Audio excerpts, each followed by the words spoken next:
INTUC Alappuzha ജില്ലാ സമ്പൂർണ്ണ നേതൃസമ്മേളനം നടത്തി. DCC ഹാളിൽ നടന്ന സമ്മേളനം KC വേണുഗോപാൽ MP ഉദ്ഘാടനം ചെയ്തു. ഇതോടനുബന്ധിച്ച് ആദരവും സംഘടിപ്പിച്ചു. INTUC ആലപ്പുഴ ജില്ലാ സമ്പൂർണ്ണ നേതൃസമ്മേളനം DCC ഹാളിൽ സംഘടിപ്പിച്ചു. AICC general secretary KC Venugopal MP ഉദ്ഘാടനം ചെയ്തു.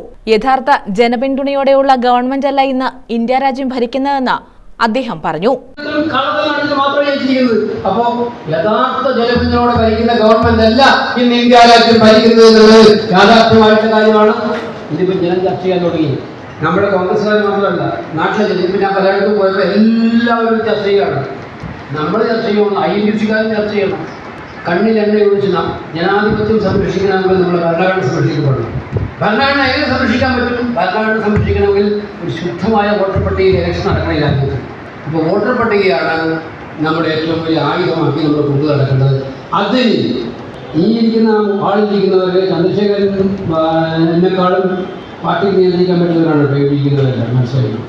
ആലപ്പുഴയിൽ ഞാൻ 96 MLA ആയിട്ട് വരുന്ന കാലത്ത് എന്നെ ജയിപ്പിച്ചത് ഇവിടുത്തെ INTUCക്കാരുമാണ്. INTUCക്കാരെന്ന് പറഞ്ഞാൽ ഇവിടുത്തെ INTUC എന്ന് പറഞ്ഞാൽ ഓരോ ബൂത്ത് പ്രസിഡന്റും INTUCയിലാണ്. അവരുടെ ബാബുള്ളത് ബൂത്ത് പ്രസിഡന്റ് INTUCയാണ്, മണ്ഡലം സെക്രട്ടറിമാർ INTUCയാണ്. അവര് പാർട്ടി തന്നെയാണ്. പാർട്ടി INTUC ആലപ്പുഴയോട് വ്യത്യാസമൊന്നും എനിക്ക് തോന്നുന്നില്ല. രണ്ടും ഒന്നിച്ചു.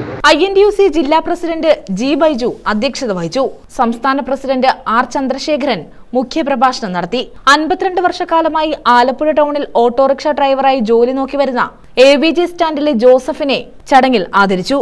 ഓഗസ്റ്റ് 20-ന് INTUC സംസ്ഥാന കമ്മിറ്റി സെക്രട്ടേറിയറ്റിലേക്ക് നടത്തുന്ന തൊഴിലുറപ്പ് തൊഴിലാളി മാർച്ചിൽ ജില്ലയിൽ നിന്നും 2000 തൊഴിലാളികളെ പങ്കെടുപ്പിക്കാൻ സമ്മേളനം തീരുമാനിച്ചു.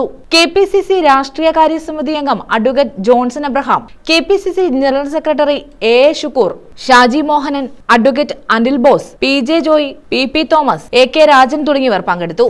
News bureau, Alappuzha.